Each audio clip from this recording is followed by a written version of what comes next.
Merhabalar.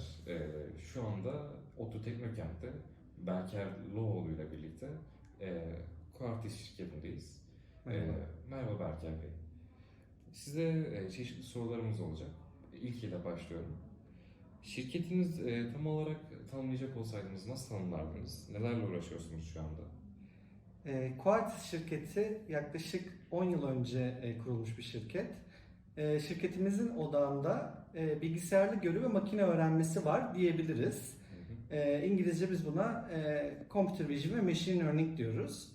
Aslında şirket olarak yapmaya çalıştığımız odak noktamız genel olarak makinalara akıl vermeye çalışmak, makinelerin etrafını anlaması ve anladıktan sonra da ona göre hareket etmesini sağlamak diyebiliriz. Özellikle son yıllarda şirketimizin 2 tane odak noktası var. Hem bu söylediğimiz computer vision ve machine learning dediğimiz konuların çokça aslında uygulandığı iki tane alan.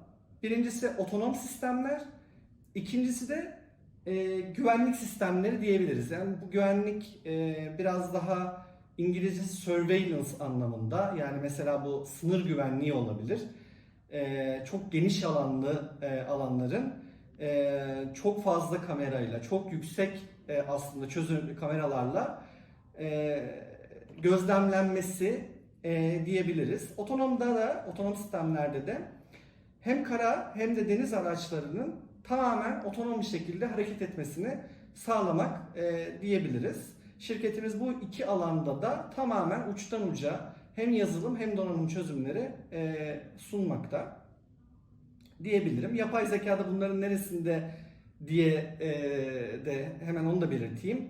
Mesela sınır güvenliği projesinde tamamen yaklaşık mesela 200-300 megapiksel civarındaki veri hem görünür bant dediğimiz yani hani insan gözünün görebildiği normal standart kameraların gördüğü bantlarda hem de termal bantlarda otomatik olarak analiz edilmesi, herhangi bir şekilde hareket eden nesne var mı, herhangi bir şekilde bizim daha önceden bulmak istediğimiz insan, hayvan, araç gibi sınıflar var mı? Bunların hepsini tam olarak otomatik olarak yapıp kullanıcıları uyaran sistem. Otonomda da her nasıl araç olursa olsun, kara da olabilir, deniz de olabilir, hatta hava da olabilir, çevresini anlamasını sağlıyoruz diyebiliriz.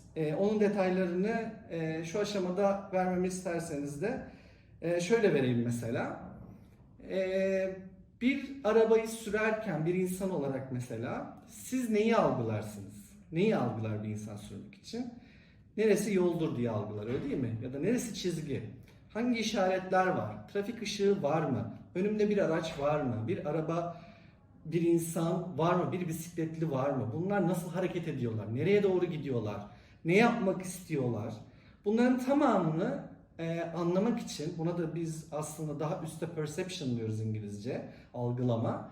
Bunun yapıyoruz. Bunları da farklı sensör dediğimiz şeylerle yapıyoruz. Farklı sensör tipleriyle yapıyoruz. Bunlardan birincisi kamera. Normal, standart bildiğiniz kamera. İkincisi belki de çok az bilinip ama önemli olan da LiDAR denilen lidar. Bu da bir çeşit aslında lazer algılayıcı diyebiliriz. 3 boyutlu lazer mesafe algılayıcı gibi böyle farklı sensör tipleriyle beraber birleştirerek algılanmasını sağlıyoruz diyebiliriz. Bir sonraki sorumuza geçecek olursak, sizin çalışmalarınız çok kıymetli. Çok teşekkür ederiz bu çalışmaları bize anlattığınız için.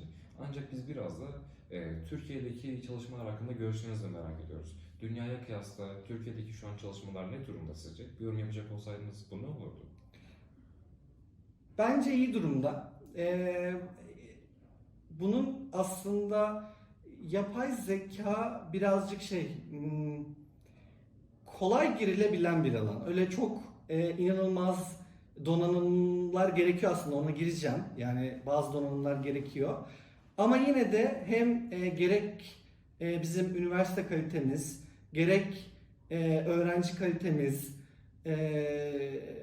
gerekse artık bilgiye kolay ulaşılabilir olması ve özellikle yapay zeka alanındaki projelerin, gelişmelerin sıkça hem akademik olarak yayınlanıyor olması hem de gerekli algoritmaların ya da kodların açık kaynaklı olmasından ötürü kolaylıkla bu alana girilebiliyor ve özellikle Türkiye'de bu konuda bana göre güzel araştırmalar yapılıyor.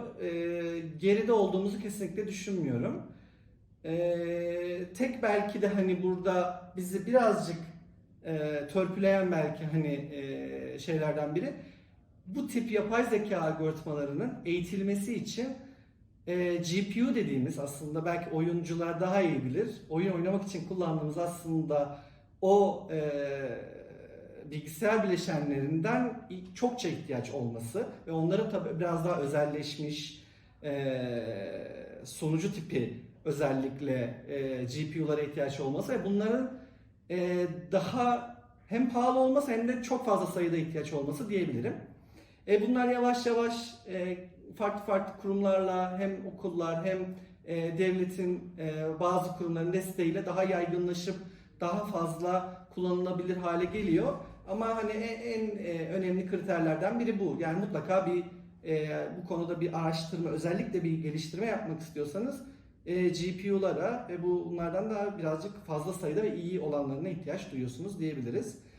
Ama hani gerek savunma sanayinde olsun, gerekse biz Ankara'da olduğumuz için daha savunma sanayine yakınız. Savunma sanayinde olsun, gerekse daha sivil alanlarda olsun, yapay zeka artık hemen hemen her şirketin mutlaka portföyünde olup kullanmaya ve kendini geliştirmeye çalıştığı bir alan diyebilirim. Çok teşekkürler. Şimdi bir sonraki sorumuz size şöyle bir soru olacak. Şu an bahsettiğiniz projeler bizi adım adım ileri götürecekler. Ancak şu an bir 50 yıl sonrasıyla alakalı bir tahminde bulunacak olsaydınız, yapay zeka Türkiye'yi ve de dünyayı sizce nasıl değiştirecek olur? Zor soru. 50 yıl çok uzun ama aslında birçok şeyi, birçok kararı daha iyi alınmasını sağlıyor diyebiliriz yapay zeka. Yani bu yapay zekanın belki birazcık farklı farklı kullanım alanlarından da bahsetmek gerekir ama çok çok fazla yerde kullanılıyor. Mesela medikal domaininde de yani gerek ilaçların, daha yeni ilaçların bulunması, hastalıkların bulunması, genlerin araştırılması burada mesela bile kullanılıyor. Yani birçok belki hastalık sebebi, birçok ilaç daha kolay bir şekilde de bulunuyor olma ihtimali yüksek.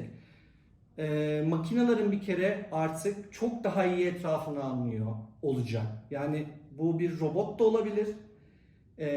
Biliyorsunuz belki takip etmişsinizdir. Hani Tesla'nın CEO'su Elon Musk mesela bir robot çıkarttı. Zaten çalışılıyor da o da çıkarttı. Yani bu tip böyle aslında bir otonom araç da bir robottur bu arada. Ya da otonom ya da insansız hava araçları biliyorsunuz. Artık Türkiye bu konuda dünyada söz sahibi. Onlar insansız deniz araçları, insansız kara araçları.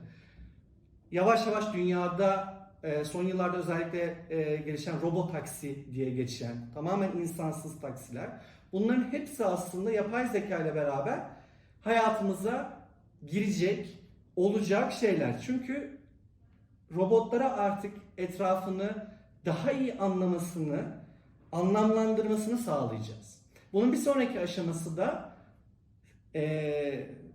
ayaklı robotlar gibi diyelim o sınıftaki şeyler içinde sizinle aslında ona da conversational AI denir bizim domainde. Onu da aslında konuşabilecek, anlayabilecek. Yine hani şu anda da şeyler var hani atıyorum Siri var işte Google'ın servisleri var hani anlıyor.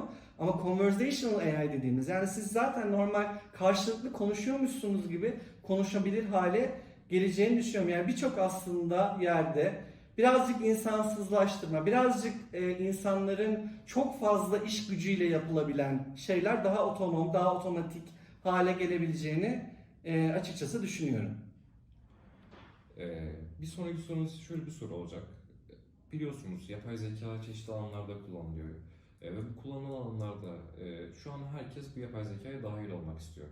Siz bu alanlara dahil olmak isteyenlere bir tavsiye verecek olsaydınız, şu anda ön açık olan alanlar ya da ön açık olabilecek alanlar sizce nelerdir? İlk önce yapay zeka nedir, nerede kullanılır, ne işe yarar onu çok iyi anlamak gerekiyor. Yapay zekaya aslında biraz önce söylediğim gibi girmek çok zor değil. Her şey açık kaynaklı. Hemen hemen her şey açık kaynaklı. Kolaylıkla öğrenilebilecek konular. Özellikle yine açık kaynaklı artık üniversite dersleri var. Yani gerek Türkiye'nin gerek yabancı tamamen bedava aslında bu kursları alabiliyorlar. Mesela Coursera diye bir platform var. Farklı üniversitelerin derslerini alabildiğiniz. Çoğu arkadaşımız artık üniversitede kendi üniversitelerinde ya da mezun olmadan daha bazen master seviyesinde olabilecek dersleri hemen girip öğrenebiliyorlar. Bunun için üniversitede de bazen okumaya gerek kalmayabiliyor. Sizin gibi lisede bile aslında çalışıp öğrenebilecek en azından temel şeyleri anlayabilecek yere gelinebiliyor. Çok fazla kaynak var. Mesela Medium dediğimiz Medium blog postları, yani bloglardan okuyarak öğrenilebilir. Bu dersler alınabilir. Yavaş yavaş programlama, özellikle Python dilinin programlaması öğrenilebilir. Ufak tefek böyle 5 satır 10 satır kodlarla bile aslında minik minik bunlar geliştirilebilir. Oldukça kolay hale geldi. Ben bu konudaki ilgili arkadaşlara hiç geç kalmadan, yani üniversitedekilerin üniversitenin başında, lisedeki arkadaşların ilgisi varsa da lisede bile bu tip programlamaları mutlaka minik minik de olsa öğrenip başlayabileceklerini açıkçası düşünüyorum. Kaynak çok yani. Her şey açık kaynak. Bilgi kolay erişilebiliyor. Bundan faydalanmak lazım. Şu an bizim yaşımızdaki genç insanlara daha yolun başındayken bir tavsiye verecek olsaydınız nasıl bir tavsiye olurdu? Sizin genel olarak yapay zeka ve hayat hakkında bir tavsiye isteyelim. İyice konunun ne işe yaradığını öğrenmeleri lazım. Birazcık İngilizce buna hype deniyor. Hype'a kapılmadan gerçekten işe yarayabilir mi ve gerçekten zevk alarak yapacağını düşündüğü konuları bir kere ele alsın. Gerçekten yapay zeka ile ilgilenmekten, popüler olduğu için değil, bundan zevk alacağı için ilgilenmesi gerekir. Mutlaka geç kalmadan hayatlarının en erken devresinde bir kere programlamayı öğrenmeleri lazım. Yani programlama artık neredeyse yurt dışında ilkokul seviyesinden bile insanlara yavaş yavaş aşılanacak hale geldi. Lisede hiçbir zaman erken olduğunu düşünmüyorum ben. Mutlaka basit programlama dilleriyle, ki Python bence oldukça basit bir dil, bununla bile kesinlikle başlayabilirler diyorum. İlla çok fazla alan var. Yani şunu yanılgıya düşmemeleri lazım bir kere insanların. Yapay zeka tüm dertlere devadır. Yapay zeka ile her şey çözülür diye bir şey söz konusu değil. Yani çok fazla konu var. Tüm mühendislik alanları birbiriyle koordine bir şekilde hayattaki problemleri çözüyorlar. Buna dikkat etmeleri lazım. İyi anlamaları lazım bir şey almadan önce. Yani sırf popüler olduğu için değil, zevk alacaklarını düşündükleri için. Zevk alarak yapmaları lazım hayatta yaptıkları işleri. Çok teşekkür ederiz. Bugün ODTÜ Teknokent'te Berken Loğoğlu ile birlikteydik. Bize bu röportajı verdiği için çok teşekkür ederiz. Onu dinlemek bizim için çok büyük bir zevkti. Tekrardan teşekkür ederiz. Ben teşekkür ederim. Teşekkürler.